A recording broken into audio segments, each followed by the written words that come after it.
Welcome students, आपके अपने channel study at the Uttarakhand के ऑनलाइन प्लेटफॉर्म में आपका स्वागत है।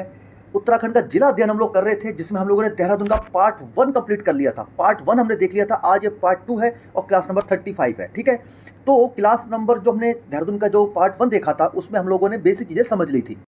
देहरादून के पहले पार्ट में हम लोगों ने उसका मैप देखा, उसकी भौगोलिक स्थिति देखी और साथ ही साथ देहरादून के जो महत्वपूर्ण क्षेत्र है उनको देख लिया। फिर मैंने बोला था आपके लिए ब्लैंक मैप छोड़ा हुआ है। इस मैप के जरिए मैं एक तो आपका देहरादून का प्रॉपर नदी तंत्र करवाएंगे हम लोग इसमें, और दूसरी जो देहरादून से मुख्य राजमार्ग गुजरते हैं, ठीक है, जैसे 307 हो गया, 507 हो गया, ठीक है, और नेशनल हाईवे 07 हो गया, इनको हम करवाएंगे, उसकी आपको चिंता नहीं करनी है। लेकिन अब हम बढ़ जाते हैं इसके अगले पार्ट की तरफ, कहाँ जहाँ कल हमने छोड़ा था। कल हम देहरादून के प्रमुख पर्यटन नगर कर रहे थे, जिसमें हम लोगों ने ये गुच्चू पानी केव आदि और मालसी डियर पार्क, ये सारी चीज़ें हमने देख ली थी। ठीक है, और साथ ही हम करते हुए सैरधारा जलप्रपात से बढ़ते हुए हम लोगों ने राजा नेशनल पार्क और ऋषिकेश तक पहुंच गए थे। ये हमने ऋषिकेश प्रारंभ कर दिया था और ऋषिकेश को प्रारंभ करते हुए हम लोग पहुंच गए थे 84 कुटिया आश्रम हम लोगों ने कर लिया था। ठीक है, अब आगे बढ़ते हैं उससे आगे। तो अगर आप ऋषिकेश भ्रमण पर निकलते हैं तो एक त्रिवेणी घाट आता है। ठीक है, एक त्रिवेणी बहुत ही महत्वपूर्ण घाट है और इस त्रिवेणी घाट की तो चित्र आपके सामने है। धर्म नगरी के रूप में विकसित है, आप जानते हैं ऋषिकेश।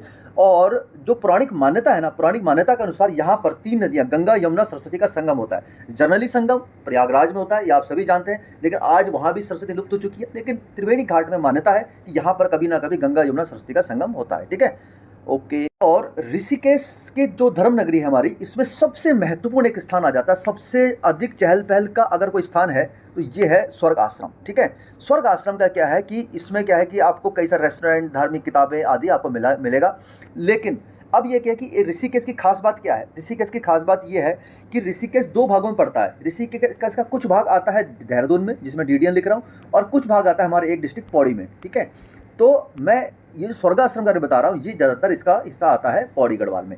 तो लेकिन हम पौड़ी गढ़वाल में आएगा तब भी इसको पढ़ेंगे, लेकिन फिलहाल ये सटा हुआ है ऋषिकेश से, इसलिए मैं इसको साथ में लेके चल रहा हूँ। ठीक है, तो ये मुख्यतः पौड़ी गढ़वाल में स्थित है, ना कि देहरादून में, ये आपको मान के चलना पड़ेगा।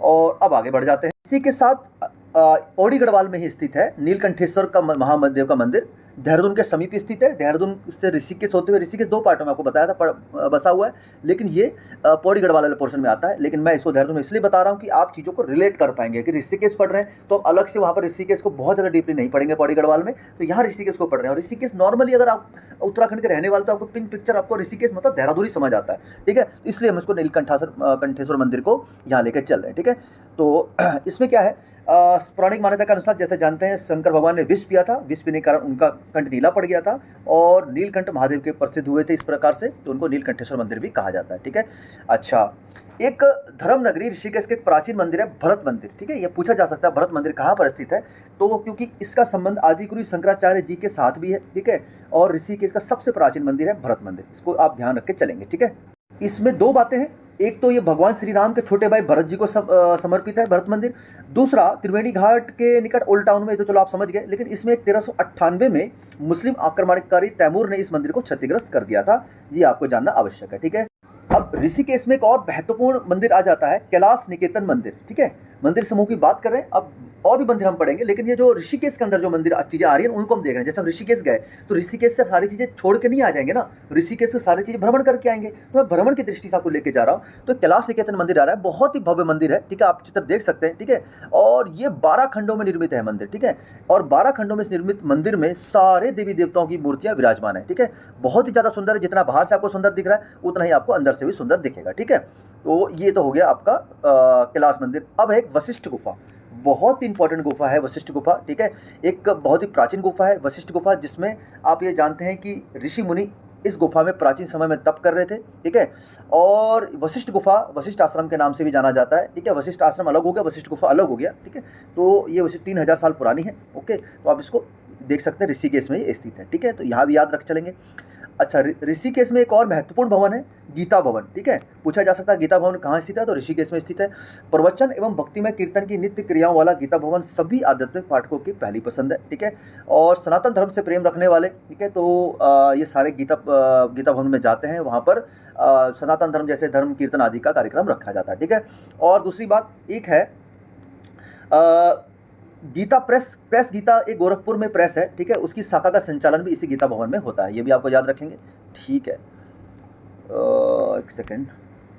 अब देहरादून में एक बहुत ही महत्वपूर्ण क्षेत्र आता है जौनसर बाबर क्षेत्र। ठीक है, आप जानते हैं उत्तराखंड की जनजातियां 5 प्रकार की जनजातियां हैं मुख्यतः जौनसारी, थारू, भोटिया, बोक्सा, राजी। उनमें सर्वाधिक जो हमारे उत्तराखंड में जनजाति का निवास है, जौनसारी जनजाति का निवास है। ये जौनसर बाबर क्षेत्र है, ये उत्तर पश्चिम दिशा में स्थित है। अगर मैं मोटा मोटा ये देहरादून का नक्शा मान के चलता हूँ, ठीक है, तो इस क्षेत्र में यहाँ पर आपका स्थित हो जाएंगे। ठीक है, और इसके अंतर्गत जो कालसी, चक्राता व त्यूनी तहसीलें आती हैं। ठीक है, और सबसे बड़ी बात ये यमुना और टोंस नदी के मध्य स्थित है, वेरी इंपॉर्टेंट क्षेत्र हो गया। ठीक है, और इसके बाद आता है कालसी। कालसी शिलालेख जो है, आप इसको तो आप मेरे ख्याल से कभी नहीं भूलेंगे। ठीक है, अशोक का एक बहुत ही महत्वपूर्ण शिलालेख होता है, और अगर आपने इसको नहीं देखा तो यहाँ पर आप इसको देख सकते हैं। ये शिलालेख है, किस प्रकार रखा हुआ है। ठीक है, और ये जो भवन है जिसके अंदर रखा हुआ, इस प्रकार का भवन है। ठीक है, ये बहुत ही खूबसूरत है, कभी मौका मिले तो आप जाइएगा, जरूर देखिएगा कालसी शिलालेख। ठीक है, अच्छा, जौनसर बाबर क्षेत्र के दक्षिण भाग में यह स्थित है एक कालसी ऐतिहासिक स्थान है, जो आपको बता चुका हूँ 257 ईसा पूर्व में अशोक के लेख उत्कीर्ण है। और सबसे महत्वपूर्ण बात जो आप नोट करने वाली बात है वो है कि प्राकृत और ब्राह्मी भाषा में इसका लिखने में इसका प्रयोग किया गया है। ठीक है, उसके अतिरिक्त यमुना और टोंस नदी के संगम बसा, ये आप जानते ही हैं। तो अगला हमारा आता है चक्राता। ठीक है, चक्राता भी कहाँ स्थित है, ये भी जौनसर बाबर क्षेत्र में स्थित है। ठीक है, तो ये एक अलग आपका पर्यटक स्थल ही आप कह सकते हो, जहाँ पर जौनसारी जनजाति निवास करती है। ये देखिए कितना खूबसूरत जगह है ये चक्राता। ठीक है, ये चक्राता का चित्र है। ठीक है, चक्राता।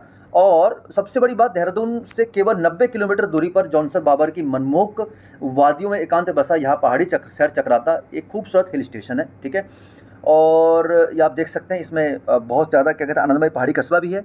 इसमें एक मुख्य बात यह है, एंग्लो नेपाल युद्ध, जब आंग्ल मतलब जो अंग्रेज और नेपाली युद्ध हुआ था 1814 से 16 तक, यहाँ पर गोरखाओं ने राज किया था। ठीक है, और अंग्रेजों ने इससे जीत भी लिया था। ठीक हो गया।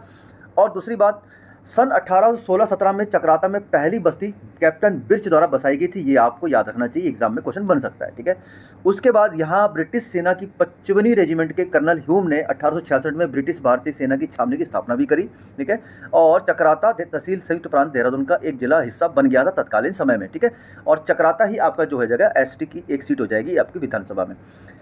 अच्छा, कुछ महत्वपूर्ण आपके जलप्रपात है, चक्राता घूम के आ गए। ठीक है, और एक tiger fall, very important tiger fall है। जैसे हमें कैंपटी फॉल पड़ा था, ऐसे टाइगर फॉल है, बहुत ही खूबसूरत फॉल है। इसको आप देख सकते हैं टाइगर फॉल के चित्र को। ठीक है, देहरादून की खूबसूरती, पहाड़ी तहसील चक्राता जो एक सैन्य छावनी के रूप में भी जानी जाती है, कुछ ही दूरी पर चक्राता से ही वहाँ पर आपको टाइगर फॉल मिल जाएगा, चक्राता के पास में। ठीक है, तो 50 मीटर ऊंचा झरना है टाइगर फॉल, और अगर चित्र से आप याद रखते हैं टाइगर फॉल कहाँ स्थित है, तो हो जाएगा आपका देहरादून में। ठीक है, ओके। फिर एक आता है लाखा मंडल, जो आपने सुना होगा जब हम प्राग ऐतिहासिक पढ़ रहे थे, लाखा मंडल के नाम पे सुना होगा। और लाखा मंडल जहाँ पांडव आए थे कहा जाता है, ये लाखा मंडल का चित्र हो गया, बहुत ही सुंदर क्षेत्र है। इसमें क्या है, जब आप एक मार्ग यमुनोत्री धाम में जाते हैं तो इस मार्ग पर 125 किलोमीटर लगभग दूर पड़ता है लाखा मंडल गाँव। ठीक है, यमुनोत्री मार्ग पर जाने पर।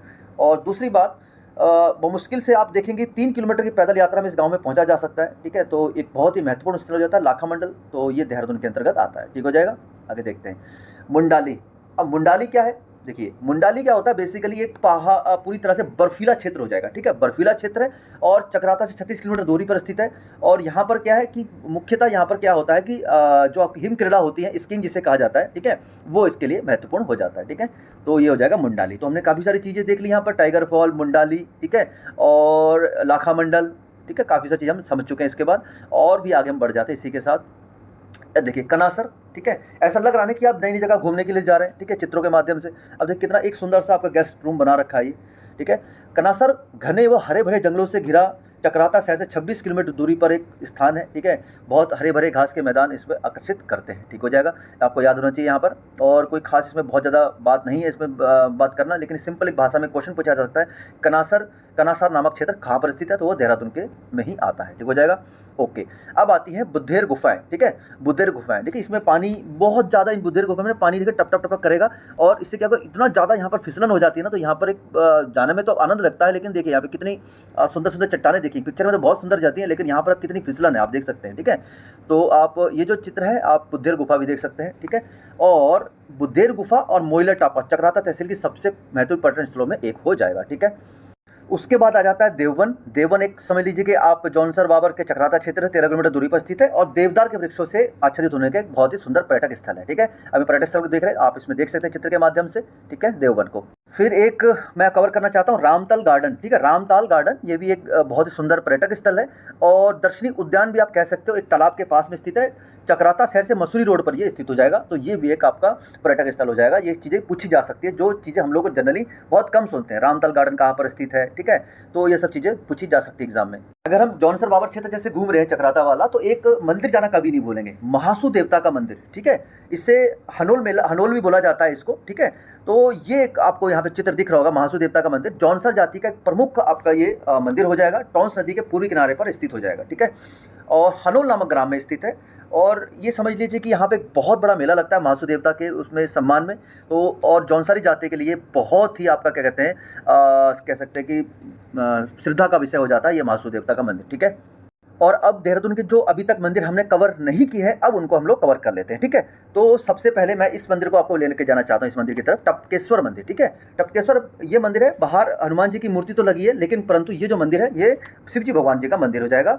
और ये कैलाश पर्वत को शिव का धाम माना गया है, लेकिन देवभूमि को समस्त पहाड़ी चोटियाँ, मैदानी भाग बाबा शिव के मंदिर सजे हुए मिलते हैं, ये बहुत बड़ी बात है। और इसमें आपको दर्शन करवाते हैं। एग्जाम में सीधे क्वेश्चन पूछा जाता है, सीधे पूछा टपकेश्वर महादेव मंदिर कहाँ पर स्थित है, कौन से जिले में स्थित है, तो उसका एक ही उत्तर हो जाएगा टपकेश्वर मंदिर, ठीक है। अब कब स्थापना हुई थी, कितनी दूर है, वो सब कुछ नहीं पूछा जा सकता। तो अगर आप गए हैं तो बहुत अच्छी बात है, नहीं गए हैं तो यहीं से आप दर्शन कीजिए, ठीक है, भोले भगवान के टपकेश्वर महादेव मंदिर के, ठीक है।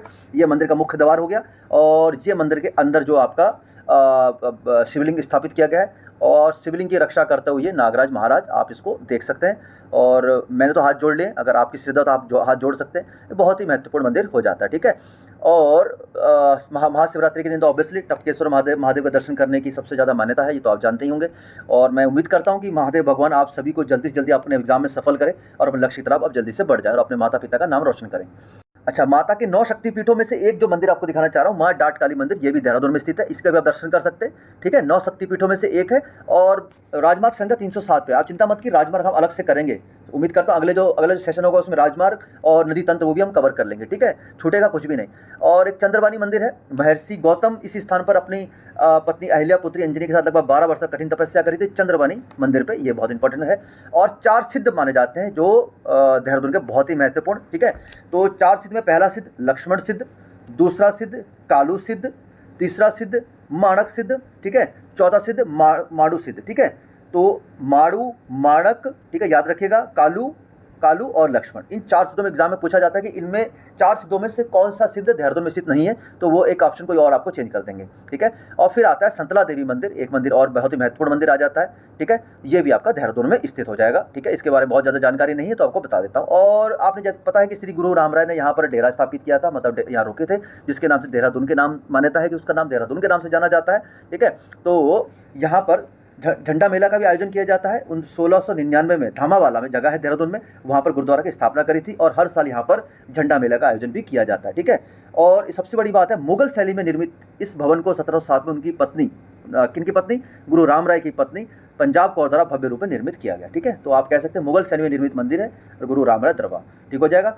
तो ये था, मैं आज को यहाँ पर क्लोज कर रहा हूँ सेशन को। फिर नेक्स्ट सेशन में हम लोग कुछ विश्वविद्यालय देखेंगे और नदी तंत्र देखेंगे। नदी तंत्र देखने के बाद जो बाकी चीज़ें बची होंगी उनको भी हम कवर करके नेक्स्ट सेशन में हम लोग देहरादून को खत्म कर देंगे। लेकिन लास्ट क्लास की तरह आज भी हम क्वेश्चन जरूर करेंगे। कल हम लोगों ने 20 नंबर प्रश्न तक सॉल्व कर लिया था, जहाँ तक मेरे को उम्मीद है क्वेश्चन नंबर 20 तक हम लोगों ने सॉल्व कर लिया था। तो अब हम अगले क्वेश्चन की तरफ बढ़ जाते हैं। पहला क्वेश्चन आज का 21वां नंबर प्रश्न है, देहरादून जनपद का कौन सा विधानसभा क्षेत्र अनुसूचित जाति के लिए आरक्षित है, तो वो राजपुर हो जाएगा।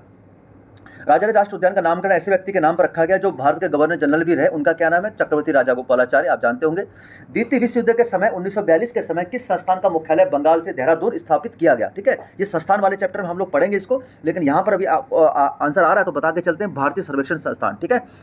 दिन में कौन सा कथन असत्य, ठीक है। तो अगले क्वेश्चन पर आगे बढ़ जाते हैं। तो पहला 24वां नंबर प्रश्न, नीलकंठ महादेव मंदिर चक्राता में स्थित है, यही पहला ही गलत हो जाएगा, क्योंकि नीलकंठ मंदिर चक्राता में स्थित नहीं है। मैंने बोला था कि ये मैं देहरादून में इसलिए पढ़ा रहा हूँ कि ये पौड़ी गढ़वाल से सटता है श्रीनगर में, ठीक है, तो ये गलत हो जाएगा। बाकी डाटकाली मंदिर देहरादून में बिल्कुल है, इस्कॉन टेम्पल वाली कांकड़ रोड में स्थित है, ये सही है। प्रकाशेश्वर मंदिर महादेव में कुठाल गेट में स्थित है, ये सही हो जाएगा, पहला ऑप्शन गलत हो जाएगा। देहरादून जनपद में स्थित कौन सा मंदिर गोरखा शासकों से संबंधित है, ठीक है, गोरखा शासकों से संबंधित मंदिर कौन सा हो जाएगा, तो ये हो जाएगा माल देवता का मंदिर, ठीक है, ओके। निम्न में कौन सा कथन असत्य है, ठीक है, तो असत्य कथन को चुन लेते हैं, ठीक है। तो इसमें असत्य कथन कौन सा हो जाएगा, देखिए, सेवा का अधिकार कानून 2011 बिल्कुल ठीक है, अल्पसंख्यक आयोग 2003, विधानसभा की वेबसाइट बिल्कुल ठीक है, ये उत्तराखंड की बात कर रहा है। लेकिन जो राज्य सूचना जो आयोग का गठन है ये 2003 में नहीं किया गया था। आप कमेंट करके बताएंगे ये कब किया गया था, ठीक है। तो ये आपको बहुत इंपॉर्टेंट है, तो ये आपका ऑप्शन डी हमारा सही हो जाएगा। तो लेकिन कमेंट करके बताना कब गठन किया गया था। उत्तराखंड में किस स्थान का संबंध रिन्यूएबल एनर्जी से है, ठीक है। तो जो आपका उरेडा का संबंध है, जो वर्तमान में इसका स्थापना या पहले स्थापना करी गई थी अल्मोड़ा में, लेकिन वर्तमान में ये उरेडा कहाँ पे स्थित है, उत्तराखंड रिन्यूएबल एनर्जी डिपार्टमेंट जो है ये उरेडा देहरादून में स्थित हो जाएगा। Uttarakhand state organic certification agency का गठन कब किया गया, ठीक है। तो स्टेट ऑर्गेनिक सर्टिफिकेशन एजेंसी का जो गठन किया गया वो है वर्ष 2006, ठीक है। मैं आपको फिर से बता रहा हूँ, जो चीज़ें हमारी स्टडी में मटेरियल में कवर नहीं होंगी वो क्वेश्चन में कवर होंगी। 150 प्रश्नों में देहरादून के 150 प्रश्न है हमारे पास। इन 150 प्रश्न से हमारा कोई प्रश्न एग्जाम में छूट ना जाए, मैं उम्मीद तो मुझे तो कम है, ठीक है। इतना पढ़ने के बाद 150 क्वेश्चन एक पर्टिकुलर जिले से करने के बाद एग्जाम में क्वेश्चन छूट जाए तो ये तो पॉसिबल नहीं है। लेकिन फिर भी हम ये उत्तराखंड का एग्जाम है उसको कुछ कह तो नहीं सकते, लेकिन कोशिश आपको पूरी बताने की करेंगे। निम्नलिखित में कौन सा कथन असत्य है, ठीक है। असत्य कथन का चयन कर लेते हैं। देखिए, जॉर्ज एवरेस्ट हाउस ये मसूरी में स्थित है। मसूरी रोपवे ये 1970 में इसका निर्माण किया गया था। देहरादून तार सेवा 1865 में किया गया था। मलिंगार होटल जो है ना, मलिंगार होटल का जो निर्माण है ये किया गया था 1930 में। अगर ये मेरी डेट मेरी तरफ से गलत है तो प्लीज़ कमेंट करके बताइएगा, ठीक है। तो ये हमारा ऑप्शन सी ठीक हो जाएगा। और ये बहुत टफ क्वेश्चन, इतना टफ क्वेश्चन एग्जाम में पूछा नहीं जाता कि इतने होटल और मसूरी रोपवे आदि, ये पूछा जा सकता है इनमें से, बट मुझे इसकी उम्मीद कम है, ठीक है। कोई नहीं। 2013 में विकास नगर में कोलकाता प्लांट के विरोध में कौन सा आंदोलन किया गया था, ठीक है। कोका कोला प्लांट में, ठीक है। विकास में बहुत इंपॉर्टेंट है, कौन सा आंदोलन किया गया था, वेरी इंपॉर्टेंट क्वेश्चन, छरबा आंदोलन, ठीक है, याद रखिएगा। चंद्रबानी नामक स्थान किस जनपद से, ये आपको मैंने बता दिया, हमने अच्छे से चित्र भी देखा था, देहरादून में स्थित है। उत्तम किस्म चूना पत्थर के भंडार देहरादून में कहाँ पर स्थित है, तो ये जो आपके स्थित है मंदारम और रायपुर दोनों में स्थित हो जाएंगे। निम्न में वन नगर के नाम से कौन प्रसिद्ध है, तो वन नगर के नाम से देहरादून प्रसिद्ध है, आपने देखा होगा। निम्न में मसूरी में स्थित दर्शनीय स्थल कौन कौन से हैं, तो तिब्बती स्तूप बिल्कुल ठीक है, तोप टिब्बा और क्लाउड एंड, ठीक है। मसूरी जाएंगे आपको सारी चीज़ें मिलेंगी, ठीक है। उत्तराखंड में नदी बेसिनों में प्रतिशत की दृष्टि से सर्वाधिक वन किस नदी बेसिन में पाए जाते हैं, very most important question, exam में आया हुआ क्वेश्चन है, ठीक है। तो सर्वाधिक जो वन पाए जाते हैं टोंस नदी घाटी में पाए जाते हैं। दून घाटी में मानसूनी वन कितने मीटर की ऊंचाई तक मिलते हैं, तो मानसूनी वनों का जो ऊंचाई हो जाएगी वो हो जाएगी 1500 मीटर। भारत के प्रथम वन महानिरीक्षक डिस्ट्रिक्ट बैंडिस को कब नियुक्त किया गया था, ठीक है। तो आपको पता था कि जब सबसे पहले वन अधिनियम बना था उसके बाद डिस्ट्रिक्ट बैंडिस को जो अध्यक्ष नियुक्त किया गया था वो 1865 में, ठीक है। फॉरेस्ट स्कूल ऑफ देहरादून के नाम से वन विद्यालय की स्थापना कब की गई थी, अभी हम स्कूल और कॉलेज पढ़ेंगे, ठीक है। तो जो संस्थान भी पढ़ेंगे, ठीक है, तो वो हो जाएगा 1878 में, ठीक है। फॉरेस्ट स्कूल ऑफ देहरादून का नाम इंपीरियल फॉरेस्ट कब रखा गया था, ठीक है, तो ये था 1884 में। और किस वर्ष इंडियन फॉरेस्ट रिसर्च इंस्टीट्यूट को डीम्ड विश्वविद्यालय का दर्जा दिया गया था, ठीक है। तो इस कब दिया गया था, तो ये भी इंपॉर्टेंट क्वेश्चन बन जाता है, 1991 में। निम्न में कब एफआरआई ने प्लेटिनम जुबली मनाई थी, ठीक है। प्लेटिनम जुबली कब मनाई थी, तो ये हो जाएगा वर्ष 2006 में। किस वर्ष एफआरआई फॉरेस्ट रिसर्च इंस्टीट्यूट को इंपीरियल फॉरेस्ट रिसर्च इंस्टीट्यूट का नाम दिया गया, ये घटना है, मैं आपको बताऊंगा इसको, ये आपको लेके चलना पड़ेगा। ऑप्शन बी हो जाएगा इसका आंसर, ठीक है। ओके। निम्न में एफआरआई मुख्य भवन के वास्तुविद कौन थे, ये इंपॉर्टेंट हो जाता है, ठीक है। तो इनके जो वास्तुविद हो जाएंगे वो हो जाएंगे सीजी ब्लोमफील्ड, ठीक है। ओके। एफआरआई भवन के मुख्य गेट का क्या नाम है, ठीक है। तो मुख्य भवन का गेट का नाम हो जाएगा ब्रांडिस गेट, डिस्ट्रिक्ट ब्रांडिस के नाम से ब्रांडिस गेट। और आज के सेशन का अंतिम प्रश्न मैं लेके चल रहा हूँ, एफआरआई भवन देहरादून में कितने काष्ठ नमूनों का एक संग्रहालय है, ठीक है। तो इंपॉर्टेंट है, हम खाली एफआरआई की स्थापना पढ़ते हैं 1906, लेकिन ये सारी चीज़ें हम शायद कवर कम ही करते हैं, लेकिन हमने पूरी सारी चीज़ें कवर कर ली हैं, ठीक है। तो 18,000 इसमें संग्रहालय हैं, ठीक है। ठीक है, तो इसी के साथ हमारा ये पार्ट 2 समाप्त होता है। उम्मीद है काफ़ी प्रश्नों का आपको उत्तर मिला होगा, कुछ नई जानकारी भी आपने ऐड करी होगी, और जो बची कुछ जानकारी है वो हम पार्ट 3 में कवर कर लेंगे, ठीक है। तो इसी प्रकार 2-3 पार्ट में ही बनाना पड़ेगा, क्योंकि 20 से 21 मिनट की वीडियो बन जा रही है, इससे ज़्यादा लंबा बना रहा है मुझे मेरे अकॉर्डिंग ठीक नहीं है, ठीक है। अच्छा, कल के सेशन के बाद कुछ स्टूडेंट के कुछ क्वेश्चन थे मेरे सामने, जो हमारे ऑफलाइन से भी जुड़े हुए हैं, जो स्टूडेंट हैं जो ऑनलाइन भी क्लास करते हैं, उनके सर कुछ क्वेश्चन थे कि सर बुक कौन सी से ज़्यादा स्टडी करें, ठीक है, बुक का नाम पूछ रहे थे। और दूसरी चीज़ क्वेश्चन था, तो एक क्वेश्चन था डीप स्टडी कहाँ से करें, ठीक है। तो मैंने जो पहला क्वेश्चन जो लगाने का, अगर आप लगाना चाहते हैं तो बीएस नेगी की बुक ले सकते हैं, ठीक है। वो उससे बहुत अच्छा आपको क्वेश्चन मिल जाएंगे, ठीक है। और दूसरा, अगर डीप स्टडी आप चाहते हैं तो एक वेबसाइट है www.उत्तराखंड ज्ञान गंगा.com, ठीक है। उत्तराखंड, मैं लिख नहीं पा रहा हूँ पूरा, आएगा नहीं इसमें, उत्तराखंड ज्ञान गंगा.com, ठीक है। मैं लिंक इसमें दे दूंगा इसके लास्ट में, तो उससे आप डीप स्टडी कर सकते हैं। बाकी जो हम लोग क्लास में पीडीएफ प्रोवाइड करते हैं और जो आप पढ़ रहे हैं, तो वो मुझे लगता है सफिशिएंट हो जाएगा, ठीक है। तो ठीक है, तो आज का सेशन यहाँ पे क्लोज करते हैं और फिर कल नेक्स्ट क्लास में फिर से मिलेंगे एक पॉजिटिव एनर्जी के साथ। और ठीक है, आपका सहयोग के लिए बहुत बहुत धन्यवाद। मिलते हैं नेक्स्ट वीडियो में, तब तक के लिए जय हिंद।